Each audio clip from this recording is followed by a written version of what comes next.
اور میں خان صاحب کی بات آئی ہے تو کہہ دیتا ہوں، دل دکھا ہوا ہے مذہب پسند اسلام پسند لوگوں کا. خان صاحب آپ اپنی ذرا عقل کو ذرا سینے کو ہی کھولیے. آپ نے یہ جو وقف املاک بل کی آڑ میں مدارس اور علماء اور طلباء کے خلاف ایک مہم اور کمپین شروع کی ہوئی ہے. کبھی وہ شیر رشید جو خود اسٹوڈنٹ لیڈر تھا کہتا ہے مدارس کے طلباء سیاست میں حصہ نہیں لے سکتے، اور کبھی آپ یا آپ کے ہمنوار رافضی جو صحابہ کی توہین کے مجرموں کو ملک سے فرار کرواتے ہیں، آپ کی آنکھیں بند ہیں اور آپ وقف املاک بل لا رہے ہیں. دیکھیے عقل کے اوپر انسان کے کیسے پردہ پڑتا ہے. وقف املاک کا مطلب پتہ کیا ہے؟ جو میں نے آپ نے اللہ کے لیے چیزیں وقف کی ہیں نا، اس کو گورنمنٹ اپنے کنٹرول میں لے کے چلائے گی.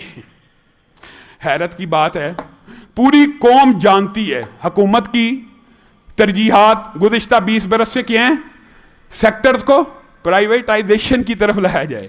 بات ذرا سمجھنا، بجلی کے محکمے پرائیویٹائز ہونے چاہیے، سٹیل مل پرائیویٹائز ہونی چاہیے، ریلوے پرائیویٹائز ہونا چاہیے، لیسکو پرائیویٹائز ہونا چاہیے تاکہ اچھی طرح چلے.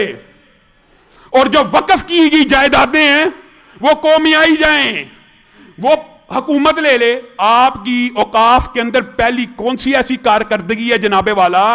آپ کے جو زیر انتظام اوقاف ہے اس کی کون سی ایسی اعلیٰ کارکردگی ہے کہ جو لوگ اپنی وقف دیتے ہیں وہ آپ کو دے دیں؟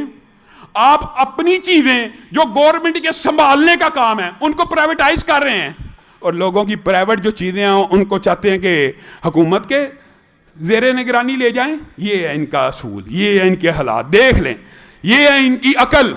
پہلے جو اوقاف ہے یہاں تو بڑے کاروبار پروفٹ میں جا رہا، اور دوسری بات ہے خان صاحب یہ بات یاد رکھنا، جو انسان کسی کے لیے کھڈا کھودتا خود اس میں گر جاتا ہے. آپ وقف املاک بل منظور کر لیجئے. شوکت خانم بھی وقف ہے. کل کلا کوئی حکمران آئے گا شوکت خانم کے اندر ریسٹورنٹ بنا لے، ہسپتال بند کر کے. وقف املاک حکومت کی مرضی.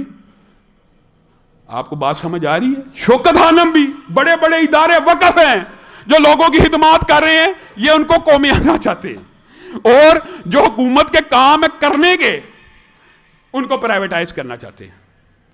اللہ کرے جو ہم بات کہہ رہے ہیں حکومت کو، خان صاحب کو سمجھ آ جائے. اور ہمارا مطالبہ خان صاحب حیدر رضا کو اگلے جمعے سے پہلے گرفتار کیجئے، ورنہ اہل سنت پرامن احتجاجی ریلیوں کا حق محفوظ رکھتے ہیں. اللہ تعالیٰ جو کہا گیا جو سنا گیا اس کو سمجھنے کی توفیق عنایت فرمائے.